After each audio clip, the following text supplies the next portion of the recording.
Facebook family কি বৃষ্টি হচ্ছে আমাদের এদিকে দেখতে পাচ্ছ। একটু হালকা গরম পড়েছিল যেহেতু, আবার ফের ঠান্ডা পড়বে মনে হয়, এত গরম পড়েছে। গরম পড়েছিল, আবার এই বৃষ্টিতে একটু ঠান্ডা পড়বে। দেখো কি এই যে শুরু হলো, এখন এই বর্ষাকালের মতো প্যাচপ্যাচানি শুরু হয়ে যাবে। সারা রাস্তা ঝিমঝিম করে বৃষ্টি পড়ছে, দেখছো বন্ধুরা? দেখো বৃষ্টি নেমে গেছে। তোমাদের ওখানে কোথাও বৃষ্টি হলে অবশ্যই যে বলো তোমাদের ওদিকে বৃষ্টি হচ্ছে কি না। তবে এখন সব কাজ শেষ হয়ে গেছে, একদিক দিয়ে সুবিধা। আর এবার রান্নাটা বাকি আছে, তো চলো রান্না করে নিই, নাহলে দেরি হয়ে যাবে। এদিকে বৃষ্টি হচ্ছে, না বৃষ্টি আরও বেশি জোরে নামলে তখন কারেন্ট লোডশেডিং হয়ে যাবে, তখন রান্না অন্ধকার করতে পারবো না। লাইট জ্বেলেও তাও অন্ধকার। এই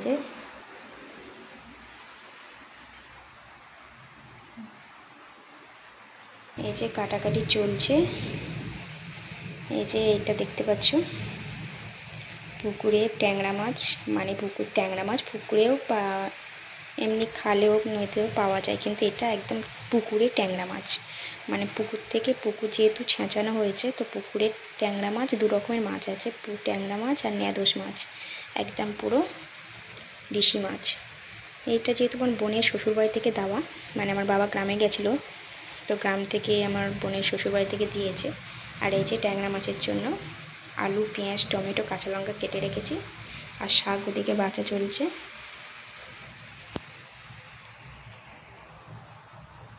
তো শাক ওদিকে বাছা চলছে, এই যে দেখতে পাচ্ছ, আলু, পেঁয়াজ, টমেটো কেটে রেখেছি, এই যে মাছ। তো চলো ঝপঝপ করে রান্না করে নিই, আবার বৃষ্টি এসে গেলে প্রবলেম হবে জোরে। তো চলো,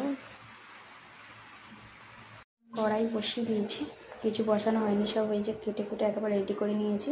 কারেন্ট এসছে, এবার রান্না বসাবো। তো এই যে কড়াই গরম হয়ে গেছে, ওইদিকে ভাত বসিয়ে দিয়েছি। লাইট জ্বেলেও কোনো মানে কি নেই, কারণ এত অন্ধকার, তো বৃষ্টি হচ্ছে যেহেতু। তো এবার বসাবো শাক ভাজা, শাক কেটে রেখেছি, তো শাক ভাজাটা বসাবো। তো চলো শাকটা বসিয়ে দিই। এই যে এখন আলু ভাজছি শাকের জন্য।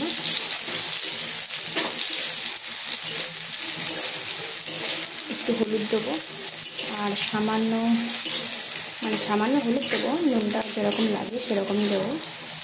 তো একটু শাকের সঙ্গে আলু দিলে একটু ভালো লাগে, তার জন্য একটু পেঁয়াজও দিয়েছি, রসুনটা দেওয়া হয়নি যেহেতু রসুনটা নেই।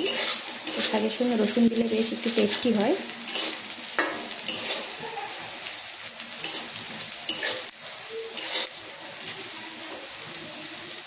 এখন শাক ভাজা হবে, আর ওই যে পুকুর থেকে যে মাছ, ট্যাংরা মাছ, সেটা একটু আলু দিয়ে মাখা মাখা করে কষা রান্না করব, আর ভাত, সিম্পল। তো তোমাদের কী রান্না হচ্ছে অবশ্যই জানিও, আর আমার রেসিপিগুলো ভালো লাগলে অবশ্যই কমেন্ট করো, জানিও। আর আমাদের এদিকে তো খুব বৃষ্টি হচ্ছে, বলার কথা না, এত বৃষ্টি হচ্ছে। প্রায় তোমার 12টা থেকে বৃষ্টি শুরু হয়েছে, এখনও কটা বাজে ঘড়ি দেখা হয়নি, তো বেশ বৃষ্টি হচ্ছে। এখন শাকটা দিয়ে দেবো, যেহেতু শাক ধোয়া আছে ভালো করে।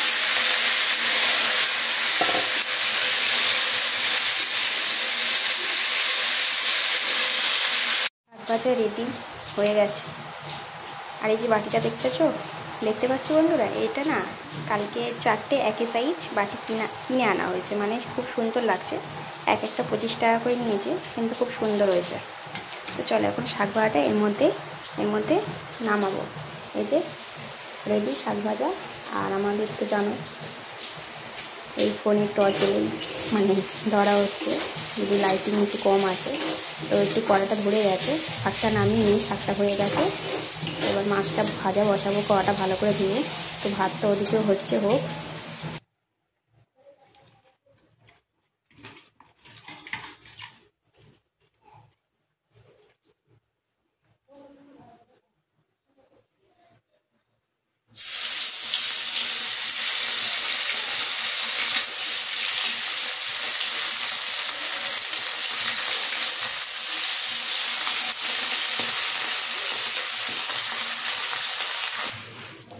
তো কালো জিরে আর তেজপাতা ফোড়ন দিয়ে দিলাম, দিয়ে এবার আলুগুলো বলছি, একটু পেঁয়াজটা দিয়ে দেবো, লাল লাল করে ভেজে নিয়ে তারপর আলুগুলো দেবো।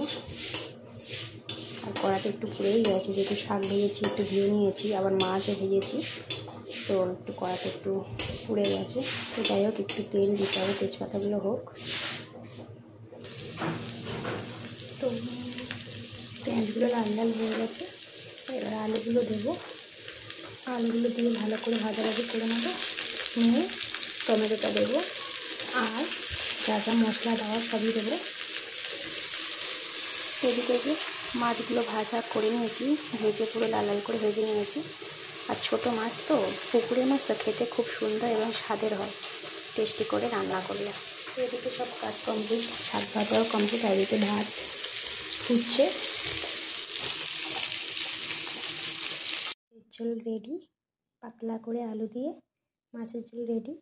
আর এদিকে তো তোমাদের আগেও দেখিয়েছি শাক ভাজা, ওই যে শাক ভাজা, তো শাক ভাজাও রেডি হয়ে গেছে, তরকারি রেডি হয়ে গেছে, ভাত হয়ে গেছে। তো চলো আজকের মতো ভিডিওটা এখানেই শেষ করছি, পরের ভিডিও আবার তোমাদের সঙ্গে দেখা হবে। তোমরা ভালো থেকো, সুস্থ থেকো, সবাইকে ভালো রেখো, নিজেরা ভালো থেকো। আর সবাইকে জানাই শুভ দুপুর। আর তোমাদের নিমন্ত্রণ রইল আমাদের বাড়িতে, গরিবের বাড়ি এসো কিন্তু। তো চলো টাটা, এখন খেতে বসবো। তো এখন ব্লগটা শেষ করছি। ওকে বন্ধুরা, টাটা, ভালো থাকবে।